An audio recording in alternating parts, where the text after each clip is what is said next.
Hi and welcome back to the channel.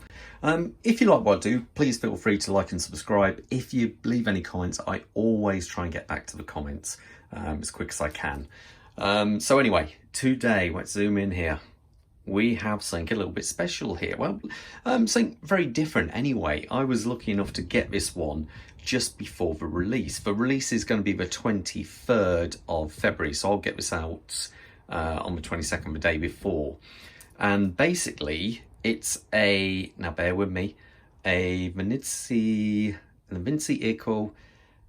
Redentore Para Reserve. Oh, I probably made a mess of that, but I'm really sorry, I don't mean to. Now, if it kind of looks familiar, their logo and that name, that's because they used to be known as Venezianico Redentore. And so this is now the new name and the new look. They've kept the cross with the circles on the end of it, as that's like their design ethos they have, as a kind of a perfect symmetry, I suppose you could say. So that's why they've actually kept that. Now this watch, before we actually dive into it, let's get some dimensions out of the way here. Basically, we've got a 40mm case. We've got a lug-to-lug of 48mm, so not too bad, and quite a good curve on there. Now the strap width is 20mm, but a little bit strange is the thickness. It is 14.2, 14.3mm, so it is quite a chunky watch. Now we'll talk a little bit more about it in a minute. Now the main thing, let's face it, is that dial, that beautiful sunburst dial. It really does come alive outside this watch. In sunlight, it does look absolutely superb. It is something quite nice. And I love, do you see the orange tips of the complication hands there? Let's just move this a little bit. Sorry, you've got to excuse my hands at the moment, as I have been decorating and I've got an awful lot of white paint on me. So yeah. Now, the main thing with this dial as well is, look, we have 5 hands going on there, and I just think that's really quite cool. We have, obviously, it's here and here we have our normal minute and hour hands, and to be fair, they've got a lovely sharp edge to them. You know, this is normally kind of like almost Seiko territory of like their hands there. That is really quite nice. They do have a really sharp, you know, defined edge to them. And then we have a constant running second hand going around there. But then this is where things get a little bit strange. Let me just get a marker here so I can maybe point it out a little bit better. Now, as you can see here, we have this hand here with the orange tip. This corresponds to this running here. Now, as the name would suggest, this is a power reserve indicator. And at the minute, it's pointing at 15, so we have 15 hours of power reserve. Now, if I wind a watch, now it isn't just a push-pull crown, so there's no screw down here. If I wind it, keep an eye on that. And there you go. That is just so cool, isn't it? Strangely satisfying. So now we're up to 30 hours of power reserve, which is, I just think, really quite cool. It is nice, though. When you have an automatic watch and you wear it all the time, power reserve, I'm not quite sure, but it just looks so cool. So we're not going to argue there. Now down here, we have another complication, and this is actually the date indicator. So if I pull this out, he says, let's see if that's right. So at the moment, that's indicating the 18th, 19th, 20th, 21st. If I zoom it around a little bit quicker, there you go. I think that's really cool. So again, it's just a little bit different. So you don't see it on many watches, and I do think that is really quite cool. Now, one thing I would say, we have applied our markers here. We have a small bit of writing around the dial. Now, this is aimed as a dress watch, so there isn't any lume on this dial at all. But to be fair, it's got a beautiful sheen. It really has got a good sheen.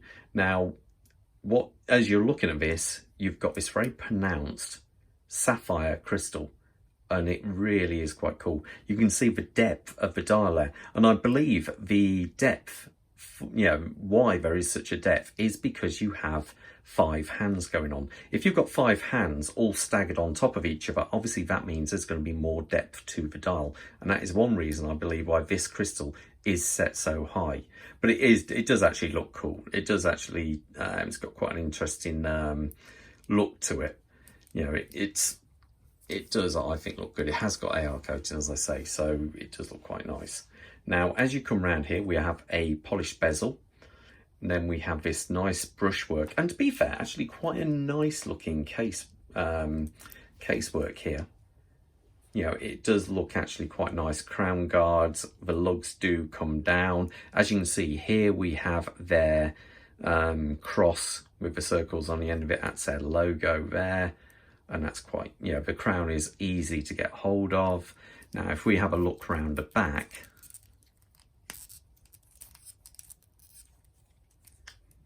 we do have their emblem there. They are based in Venice, and obviously that gives an indication to this.